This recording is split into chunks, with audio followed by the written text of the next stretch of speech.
Ring rapat kerja Komisi 4 DPRD Bali, sarang Dinas Pendidikan Provinsi Bali keambil kebijakan yening rombongan belajar rombel ke Wahin. Pendidikan puniki keulengang ring sekolah sane pemargin PPDB pun manggihin pikobet. Ketua Komisi 4 DPRD Bali Inyoman Parta Mausang rombel sane kawawahin mangde Presiden Icen Genah Majang Sisil sane tuare sal sane nyaringin PKB. Nyoman Parta taler ngelingang ring sekolah mangde nenten kantos nerima piagam bodong. Majang Sisil sane jenek nampek sarang sekolah utawi bina lingkungan lokal mangde taler katerima rumah masuk sane nganggen alasan khusus.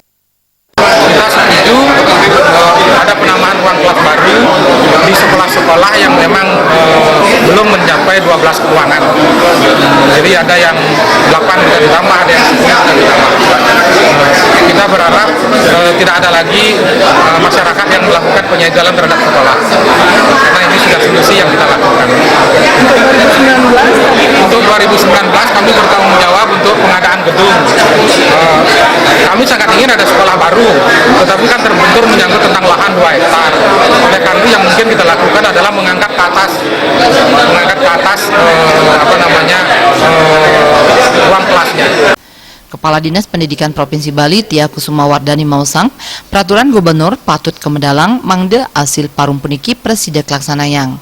Anggannya ini mejanten durung presiden mastikayang sekolah sane rombel ipun kawawahin. Anggannya ini taler kantun Mika Yunin indik pemargin PPDB gelombang kaping kali. Pertama, siswa miskin yang belum tertampung. Kemudian yang kedua, karena perpindahan orang tua. Kemudian yang ketiga, siswa yang berprestasi mendapatkan penghargaan di pesta kesenian Bali. Kemudian yang keempat, karena cukup banyak juga siswa anak-anak kita yang ada di lingkungan sekolah yang mungkin perlu diadopsi karena mereka tidak diterima di mana-mana. Ini yang bina lingkungan lokal. Atas 4 hal tersebut, tentu langkah kita selanjutnya adalah menyusun langkah-langkah. Yang pertama, tanggal 9, berapa anak-anak ini harus masuk ke sekolah. Karena ini kan tidak bisa langsung selesai, kami pun harus melengkapi dengan kelengkapan administrasi seperti apa yang memang diamanatkan dari Permendikbud 14 tahun 2018. Pemargin PPDB ring tahun ajaran mangkin kantun mesise kuota 3 tali 300 seket kutus kuota. Saking samian kuota sane kantos petang dasa tali satak seket 6 ring SMA SMK negeri ring sejebak Bali kuota sane kedagingin wau 3 dasa 6 tali doma sia dasa kutus. Joka Andika